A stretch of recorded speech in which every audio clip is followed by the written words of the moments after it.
આકાશવાણી અમદાવાદ વડોદરા પ્રાદેશિક સમાચાર જયેશ પટેલ વાંચે છે. સૌપ્રથમ મુખ્ય સમાચાર. કેન્દ્રીય ગૃહ અને સહકારિતા મંત્રી અમિત શાહે જણાવ્યું છે કે 5 વર્ષમાં 2 લાખ જેટલી સેવા સહકારી મંડળીઓ અને પ્રાથમિક દૂધ ઉત્પાદક મંડળીઓને કોઓપરેટિવ ઝુંબેશ સાથે જોડાશે. આરોગ્યમંત્રી ઋષિકેશ પટેલે જણાવ્યું છે કે છેવાડાના ગામોમાં નાગરિકોની પ્રાથમિક અને માળખાકીય સુવિધાઓ પૂર્ણ કરવા માટે સરકાર સંકલ્પબદ્ધ. આગામી 3 દિવસમાં રાજ્યમાં કાળઝાળ ગરમી પડવાની હવામાન વિભાગે આગાહી આપી. આદિવાસી સંસ્કૃતિને ઉજાગર કરતા પ્રસિદ્ધ ડાંગ દરબારને માણવા હજારોની સંખ્યામાં લોકો ઉમટ્યા. અને દુબઈમાં રમાઈ રહેલી ન્યૂઝીલેન્ડ સામેની ચેમ્પિયન્સ ટ્રોફીની ફાઇનલ મેચમાં જીત માટેના 252 રનના લક્ષ્યાંકના જવાબમાં ભારતની પ્રારંભિક ઓવરોમાં આક્રમક શરૂઆત. સમાચાર વિગતવાર. કેન્દ્રીય ગૃહ અને સહકારિતા મંત્રી અમિત શાહે જણાવ્યું છે કે 5 વર્ષમાં 2 લાખ જેટલી સેવા સહકારી મંડળીઓ અને પ્રાથમિક દૂધ ઉત્પાદક મંડળીઓને કોઓપરેટિવ ઝુંબેશ સાથે જોડવામાં આવશે. અમદાવાદ ડિસ્ટ્રિક્ટ કોઓપરેટિવ બેંકના અમદાવાદના જેતલપુર ખાતે યોજાયેલા સ્વર્ણિમ શતાબ્દી સમાપન સમારોહ પ્રસંગે બોલતા તેમણે જણાવ્યું કે ભવિષ્યમાં વાહન ચાલકો માટે પણ કોઓપરેટિવ મુવમેન્ટ અને બીજ ઉત્પાદન સહિતના ક્ષેત્રોને પણ જોડવામાં આવશે. મુખ્યમંત્રી ભૂપેન્દ્ર પટેલ અને સહકાર રાજ્યમંત્રી જગદીશ વિશ્વકર્માની ઉપસ્થિતિમાં શ્રી શાહે એડીસી બેંકના cyber safety and security pilot પ્રોજેક્ટનું લોકાર્પણ કર્યું હતું. શ્રી શાહે ગાંધીનગર નજીક અડાલજ ખાતે ગુજરાત બાર કાઉન્સિલ દ્વારા આયોજિત વકીલોના શપથગ્રહણ સમારોહના કાર્યક્રમમાં પણ ઉપસ્થિત રહ્યા હતા. આ પ્રસંગે શ્રી શાહે જણાવ્યું કે દેશમાં કોઈપણ જગ્યાએ એફઆઈઆર નોંધાશે એની સર્વોચ્ચ અદાલત સુધી ન્યાય આપવાની પ્રક્રિયા 3 વર્ષમાં પૂર્ણ થઈ જાય તેવી ન્યાયિક પ્રક્રિયા ટૂંક સમયમાં લાગુ કરાશે. સૌને વિશ્વાસ આપવા માંગુ છું કે એક એફઆઈઆર દેશના કોઈ પણ ખૂણાની અંદર નોંધાશે એનું સુપ્રીમ કોર્ટ સુધી ન્યાય આપવાની પ્રક્રિયા 3 વર્ષની સમય સીમાની અંદર પૂરી થઈ જાય એ પ્રકારની ન્યાયિક પ્રક્રિયા આપણે દેશની અંદર ટૂંક સમયની અંદર જોઈ શકીશું. મિત્રો, તમે જે વ્યવસાય સાથે જોડાયા છો એ વ્યવસાય અનેક સમયે દેશને, સંવિધાનને, દેશના લોકતંત્રને અને દેશના ગરીબ નાગરિકોના અધિકારને બચાવવાનું કામ કર્યું. શ્રી શાહ ગાંધીનગર ખાતે વિજ્ઞાન અને ટેકનોલોજી વિભાગ તેમજ કેન્દ્ર સરકારના કોમન સર્વિસ સેન્ટર વચ્ચે એમઓયુ પર હસ્તાક્ષર તેમજ પેરા હાઈ પરફોર્મન્સ સ્પોર્ટ સેન્ટરના શિલાન્યાસ સમારોહમાં ઉપસ્થિત રહ્યા હતા. આ પ્રસંગે શ્રી શાહે 325 કરોડ રૂપિયાના રોકાણ સાથેનું આ para high performance sport centre સમગ્ર દેશમાં માત્ર ગાંધીનગરમાં છે તેમ જણાવ્યું હતું. 350 કરોડ રૂપિયાના રોકાણ સાથે આખા દેશમાં કોઈ જગ્યાએ વ્યવસ્થા નથી આપણા ગાંધીનગરની. આપણા પેરા એથ્લેટિક એમને વર્લ્ડ ક્લાસની ટ્રેનિંગ મળે, રાજ્યની સ્પર્ધાઓમાં, દેશની સ્પર્ધાઓમાં અને દુનિયા સાથે સ્પર્ધા કરવા માટે ઉત્તમમાં ઉત્તમ ઇન્ફ્રાસ્ટ્રક્ચર મળે, સારામાં સારા કોચ ઉપલબ્ધ થાય અને ભગવાને તમને જે શક્તિઓ આપી છે એને મંચ આપવા માટેની પૂરી વ્યવસ્થા આ હાઈ પરફોર્મન્સ સ્પોર્ટ્સ સેન્ટરની અંદર થવાની છે. તેમના પ્રવાસના અંતે શ્રી શાહ શાશ્વત મિથિલા ફાઉન્ડેશન દ્વારા નવનિર્મિત ભવનના લોકાર્પણ અને કવિ કોકિલ વિદ્યાપતિની મૂર્તિના અનાવરણ પ્રસંગમાં ઉપસ્થિત રહેશે. ગાંધીનગરના શેરથા ખાતે પ્રજાપતિ સમાજ દ્વારા મુખ્યમંત્રી ભૂપેન્દ્ર પટેલનું સન્માન કરાયું હતું. કાર્યક્રમમાં સંબોધન કરતા મુખ્યમંત્રીએ જણાવ્યું કે સમાજને આગળ વધારવાના પ્રયત્નોથી ચોક્કસ પરિણામ સારું મળી શકે છે. તેમણે સૌનો સાથ, સૌનો વિકાસ, સૌનો વિશ્વાસ અને સૌના પ્રયાસ કાર્યમંત્ર થકી સૌને આગળ વધવા અપીલ કરી. આરોગ્યમંત્રી ઋષિકેશ પટેલે મહેસાણા જિલ્લાના ત્રાંસવાડ ખાતે ગ્રામ પંચાયત ભવનનું લોકાર્પણ કર્યું. આ સાથે 97 લાખ રૂપિયાથી વધુના વિવિધ વિકાસ કામોનું લોકાર્પણ કર્યું હતું.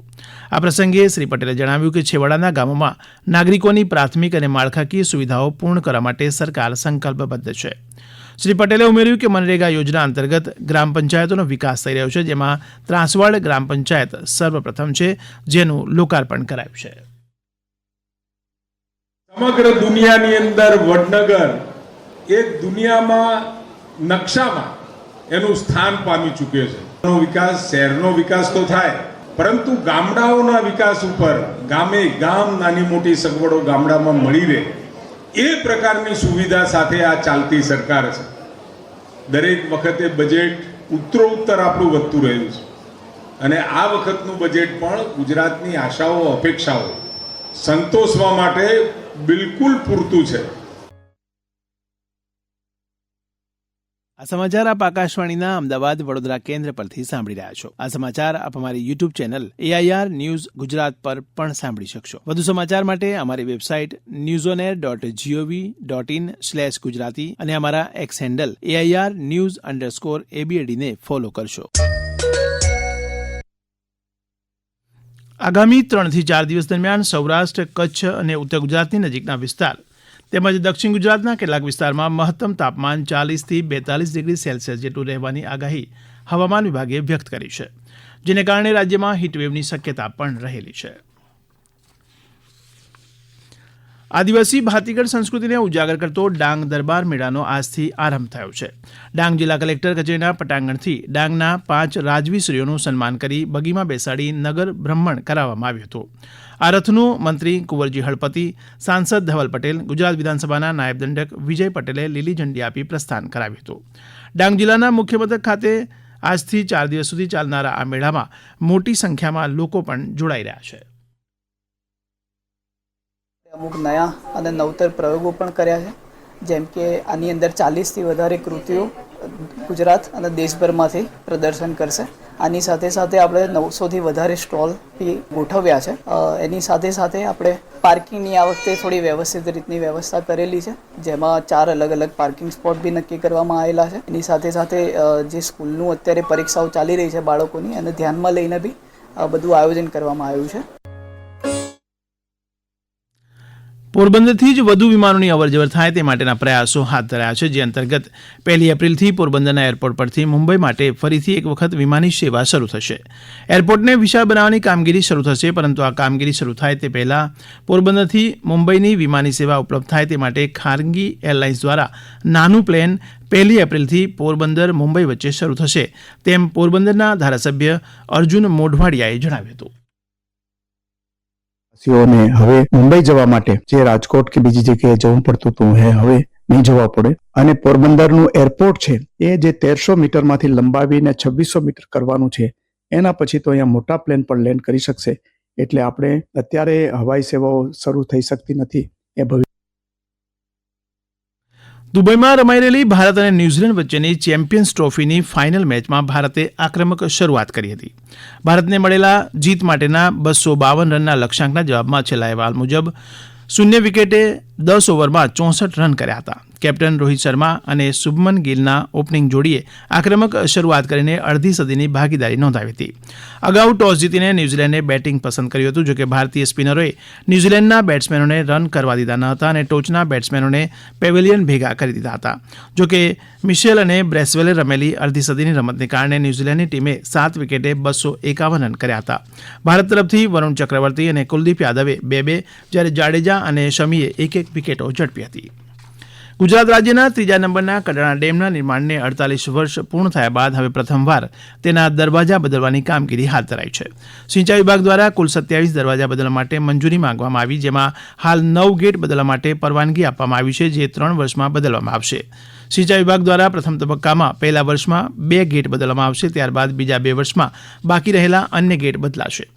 વલસાડના તિથલ ખાતે નારી શક્તિને વંદન હેઠળ અનોખી સાડી મેરેથોન યોજાઈ. આ મેરેથોનમાં 2500થી વધુ મહિલાઓએ ભાગ લીધો. સાડીમાં દોડતી મહિલાઓએ નારી શક્તિના દર્શન કરાવ્યા હતા. પૂર્વોત્તર રેલવેના કુસમી ગોરખપુર કેન્ટ મથક વચ્ચે નોન ઇન્ટરલોકિંગ કામને લીધે રાજકોટ ડિવિઝનની કેટલીક ટ્રેનો પ્રભાવિત થઈ છે. આગામી 24 એપ્રિલ અને 1 મેના રોજ ગોરખપુરથી ચાલનારી ટ્રેન ગોરખપુર ઓખા એક્સપ્રેસ રદ રહેશે. અંતમાં મુખ્ય સમાચાર ફરી એકવાર. કેન્દ્રીય ગૃહ અને સહકારિતા મંત્રી અમિત શાહે જણાવ્યું છે કે 5 વર્ષમાં 2 લાખ જેટલી સેવા સહકારી મંડળીઓ અને પ્રાથમિક દૂધ ઉત્પાદક મંડળીઓને કોઓપરેટિવ ઝુંબેશ સાથે જોડાશે. આરોગ્ય મંત્રી ઋષિકેશ પટેલે જણાવ્યું છે કે છેવાડાના ગામોમાં નાગરિકોની પ્રાથમિક અને માળખાકીય સુવિધાઓ પૂર્ણ કરવા માટે સરકાર સંકલ્પબદ્ધ. આગામી 3 દિવસમાં રાજ્યમાં કાળઝાળ ગરમી પડવાની હવામાન વિભાગની આગાહી. આદિવાસી સંસ્કૃતિને ઉજાગર કરતા પ્રસિદ્ધ ડાંગ દરબારને માણવા હજારોની સંખ્યામાં લોકો ઉમટ્યા. અને દુબઈમાં રમાઈ રહેલી ન્યૂઝીલેન્ડ સામેની ચેમ્પિયન્સ ટ્રોફીની ફાઇનલ મેચમાં જીત માટેના 252 રનના લક્ષ્યાંકમાં જવાબમાં ભારતની પ્રારંભિક ઓવરોમાં આક્રમક શરૂઆત. આકાશવાણીના અમદાવાદ વડોદરા કેન્દ્ર પરથી પ્રાદેશિક સમાચાર પૂરા થયા.